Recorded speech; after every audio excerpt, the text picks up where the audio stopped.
Hello hi friends, ఎలా ఉన్నారు? బాగున్నారా? నేను మీ పర్వీన్ని మీ ముందుకి ఇంకొక రెసిపీతో మీ ముందుకు వచ్చేసానండి. ఇక్కడ నేను బీనీస్ ఖైమా రెసిపీ చేయడానికి పోతున్నానండి. ఇక్కడ 4 ఆనియన్స్ తీసుకుని సన్నగా తరిగి పెట్టుకున్నాను. ఇక్కడ 4 టమాటోస్ చిన్న సైజు కట్ చేసి పెట్టుకున్నాను. ఇక్కడ కొంచెం కొత్తిమీర, కొబ్బరి మసాలా, అల్లం వెల్లుల్లి పేస్ట్. ఇప్పుడు నేను ఇక్కడ మనకి తగినంత కారం వేసుకుంటున్నాను, తగినంత ఉప్పు,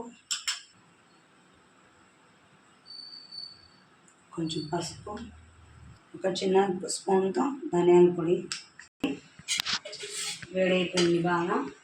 దీనిలో ఆయిల్ వేస్తున్నాను. అక్కడ ఒక హాఫ్ ఆనియన్స్ వేసేయాలి.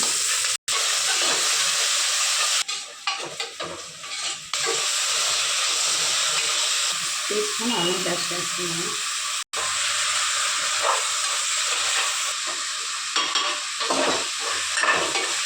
టూ స్పూన్స్ కొబ్బరి మసాలా వేస్తున్నాను అండి. 2 స్పూన్ వేస్తున్నాను, నేను ఎక్కువ వాడను. పచ్చివాసన పోయాక మనం టమాటో వేసేయాలి.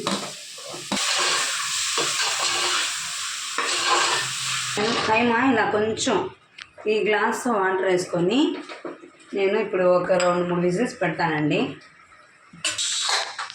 ఒక 3 విజిల్స్ చాలు. ఇలా ఉంది కదా, ఇప్పుడు మనం వేసుకుని వేస్తాము. కొత్తిమీర కూడా వేద్దాము.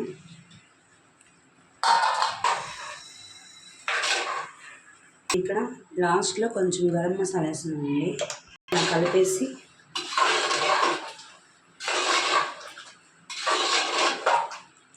ఇందులో ఆల్రెడీ నీళ్ళు ఉన్నాయి మనకి కదా.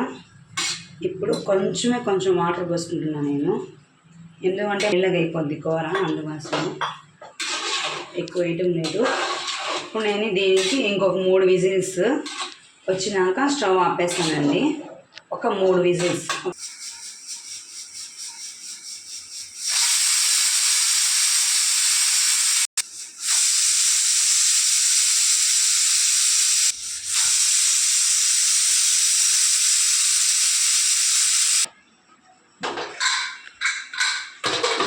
చూడండి ఫ్రెండ్స్, ఇక్కడ అయిపోయింది కూర మొత్తము, ఆల్మోస్ట్ అయిపోయిందండి. ఇప్పుడు ఇక్కడ కొంచెం వాటర్ ఉంది, అది చల్లపడిపోతే చిక్కగా అయిపోద్దండి. కాబట్టి ఇది రైస్లోకి, చపాతీలోకి బాగుంటుంది. మీరు ఒకసారి ట్రై చేయండి. ఇప్పుడు నేను నీళ్ళు పెట్టడం లేదు, స్టవ్ ఆపేసాను. నేను దీంట్లో కాంబినేషను పప్పు చేసుకున్నానండి. ఇంకా ఇది రెడీ అవ్వలేదు. ఇది బాగుంటుంది, టమాటా పచ్చడి బాగుంటుంది, రసం బాగుంటుంది. మీకు నచ్చితే లైక్ కొట్టండి ఫ్రెండ్స్. మా ఛానల్ని సబ్స్క్రైబ్ చేసుకోండి.